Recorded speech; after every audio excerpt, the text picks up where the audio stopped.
chapter 9, verses 1 through 11. Please stand and bow for the reading of the Gospel.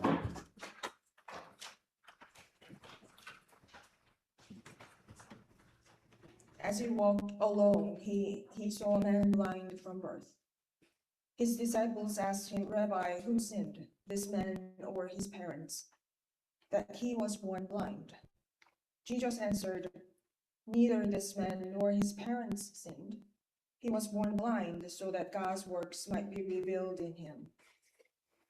We must work the works of him who sent me while it is day. Night is coming when no one can work. As long as I am in the world, I am the light of the world." When he had said this, he spat on the ground and made mud with the saliva and spread the mud on the man's eyes, saying to him, "Go wash in the pool of Siloam." Then he went and washed and came back able to see.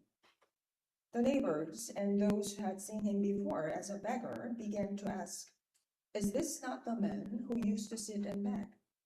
Some were saying, "It is he." Others were saying, "No, but it is someone like him." He kept saying, "I am the man." But they kept asking him, "Then how were your eyes opened?"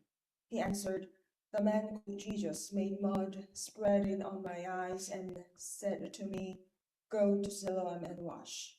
Then I went and washed and received my sight." This is the word of God for the people of God.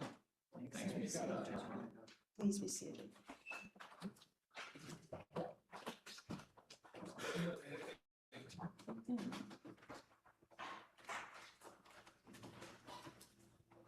So today we read the story of Jesus healing the man who was born blind. Well, let's just imagine waking up one morning, realizing you could no longer see the world around you. We don't want to really think about that way. The faces of your loved ones, right? The colors of the sunrise, the simple joy of reading a book. Every year, thousands of people in our country face that reality. And millions more live with serious vision problems. So we are so used to seeing that we often take it for granted. We should be grateful no matter whether our eyesight is good, fair, or poor, like mine, because we can see each other's faces here, right? And we can see the love of God in the world around us. The story in John chapter 9 is unique in the Bible because it tells of a man who was blind from birth, receiving his sight. Well, throughout the Gospels, Jesus healed many people who were blind, but most of them had lost their sight later in life. With this person, however, I've never seen before. It is interesting when the disciples saw this man who had been blind from birth. They asked Jesus a question that shows how people often think about suffering. They said, "Rabbi, who sinned? Was it this man or his parents that he was born blind?" Like Jesus' disciples in John's Gospel, we often want to know cause and effect, don't we? Why did this bad thing happen to good people? Why did this thing happen to me? Did I do something wrong? Is God punishing me? What do I have to do to make it right? We live in a world that constantly looks for answers like this. And sadly, for a long time, the church universal, has done the same, trying to explain suffering, human suffering, as if it's always a result of sin or wrongdoing, instead of seeing God's faithful presence even in the midst of our human suffering. In fact, the binary of blessing and punishment in our Christian tradition has long offered an explanation for human suffering. Even today, we hear echoes of this thinking in popular prosperity theology, whether from local churches, television broadcasts, or online ministries. If we have faith in God and follow God's instructions, we are promised security, success, and prosperity. We may recognize, however, that the simple dichotomy of life and death, blessings and curses, do not always give clear answers to the question of human suffering. In fact, it often fails to offer a faithful way of living, especially in times of uncertainty.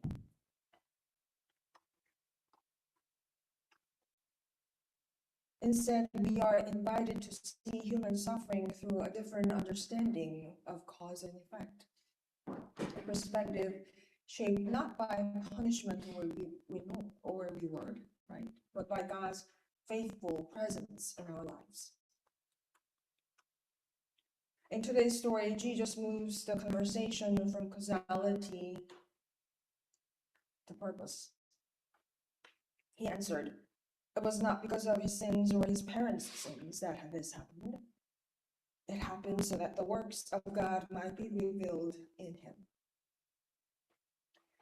Instead of asking why did this happen, a question that focuses on blame, we are invited to ask, what is God going to do? There's a huge difference between asking whose fault it is, which leads nowhere, and asking what God is doing, which opens the way to God's purpose. When we focus on God and God's work, we can begin to move forward. So this is true for us today too. When difficult things happen, we can either sit around all day saying, "Woe is me."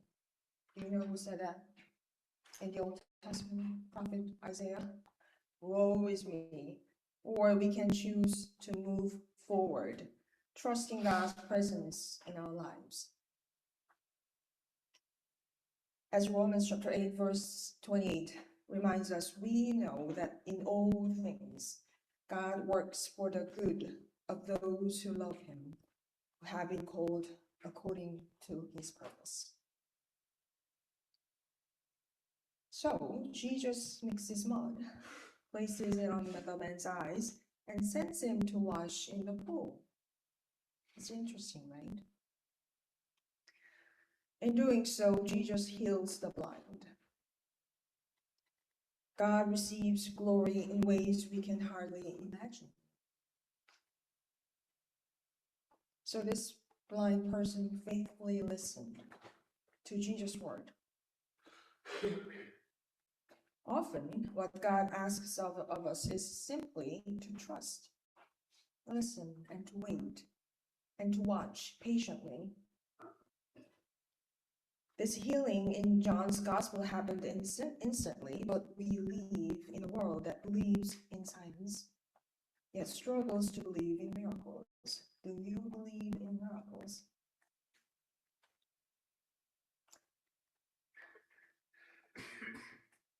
I remember one of my New Testament professors once said, "I don't believe in miracles." So I said to him, I do believe in miracles. Sometimes they happen only to those who believe. We believe so, right? And sometimes we may have to wait days, months, years to see God's work unfold in our lives. Welcome to the world of God's purpose, God's presence. And reading this account, we notice that the healing of the blind man stirs up the Sabbath controversy once again. Remember, Jesus had previously healed someone lying by the pool who was paralyzed, and he did it on the Sabbath.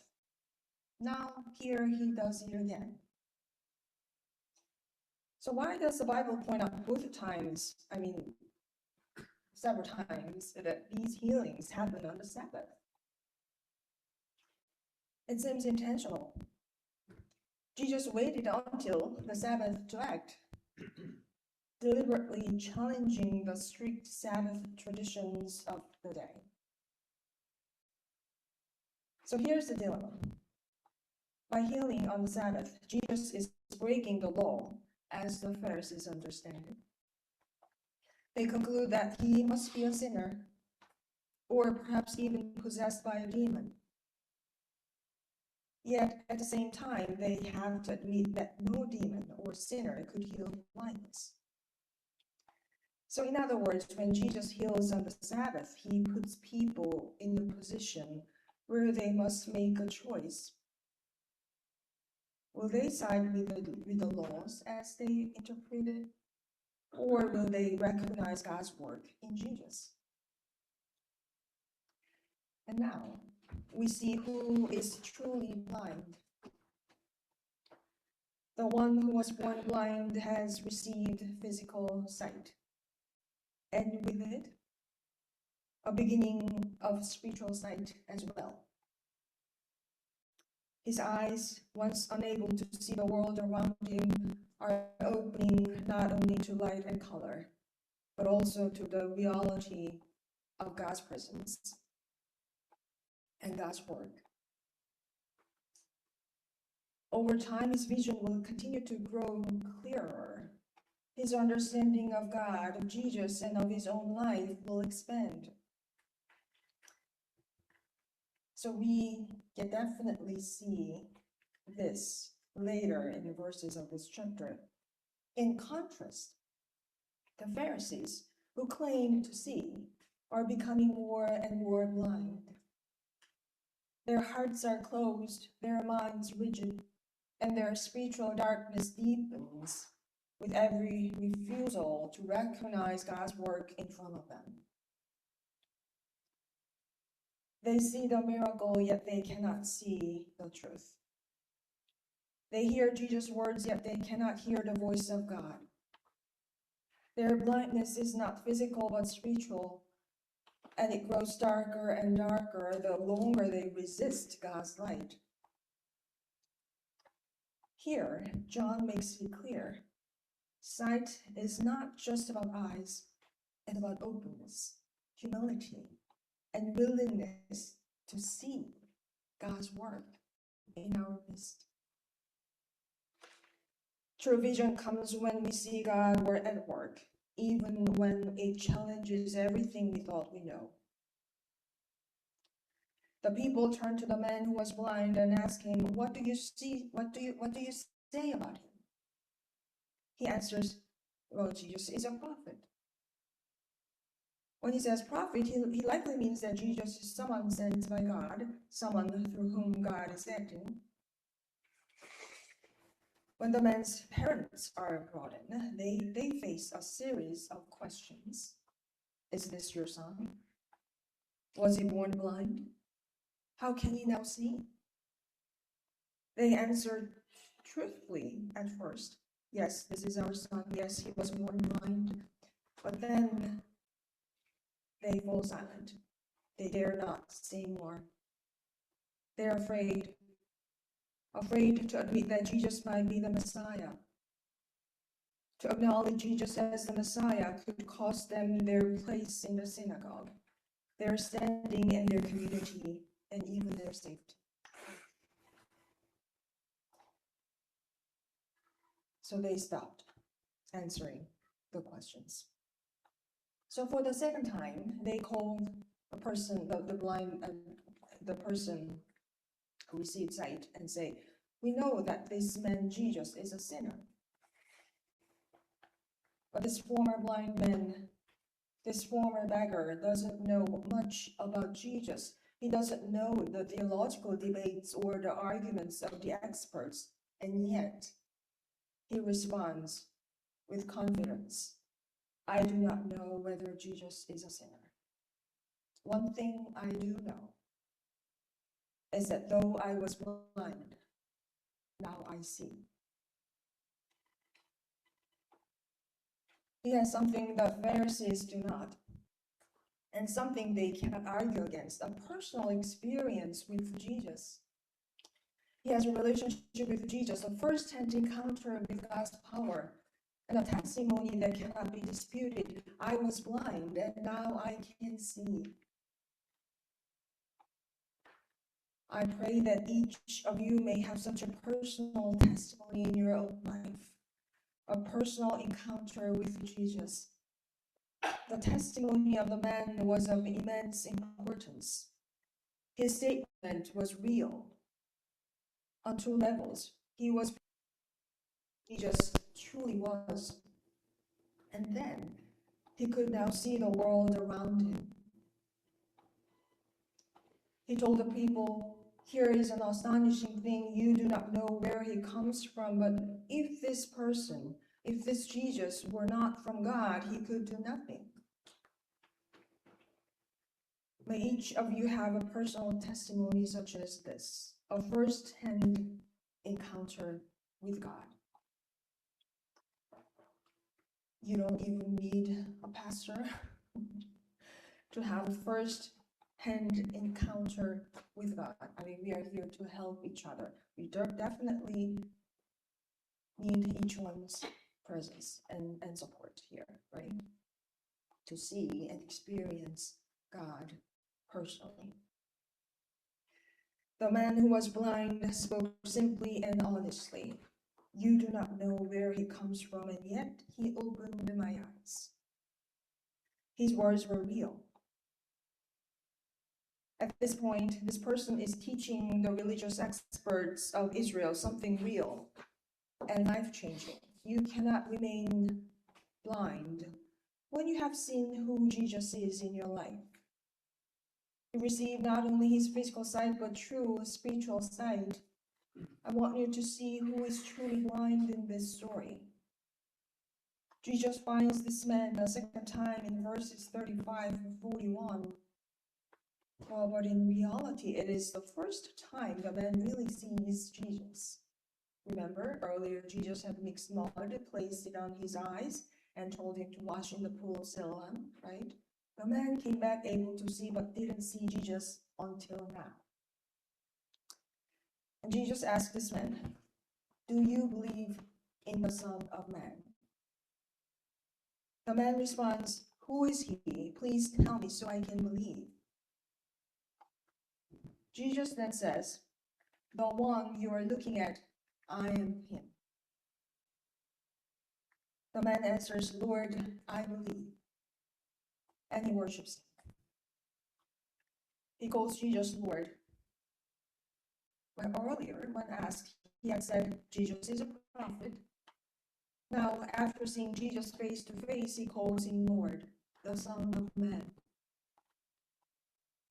This person is now seeing things even more clearly than the other religious leaders who are still questioning who Jesus is. Jesus declares, those who do not see may see, and those who do see may become blind. Some of the Pharisees who were listening asked Jesus, surely we are not blind, are we? And Jesus answers, if you're blind, you would have no sin. But now that you say we see, your sin remains.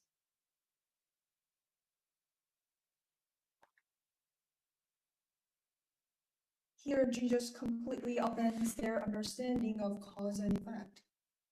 The principle of causality they cling to.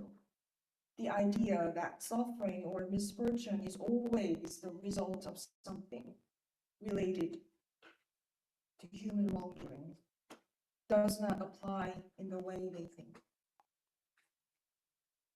Jesus might as well be saying, you are applying this principle to this person I healed. Well, it applies to you even more. You claim to see, but your spiritual blindness remains, and with it, your sin.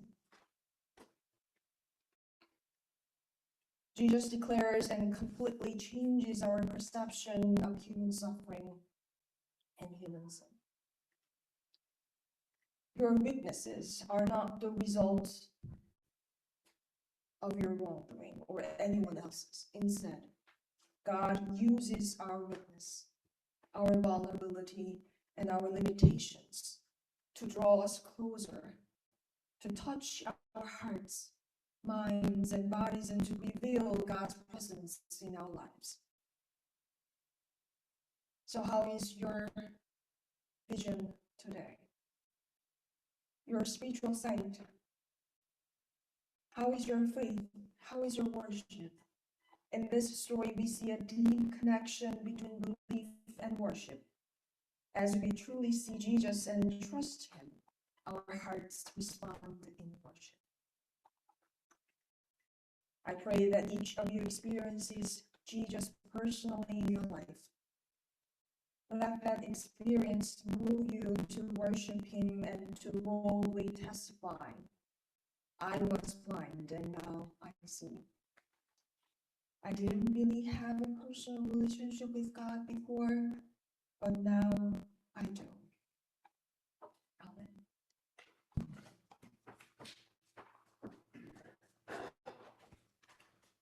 Let us sing together.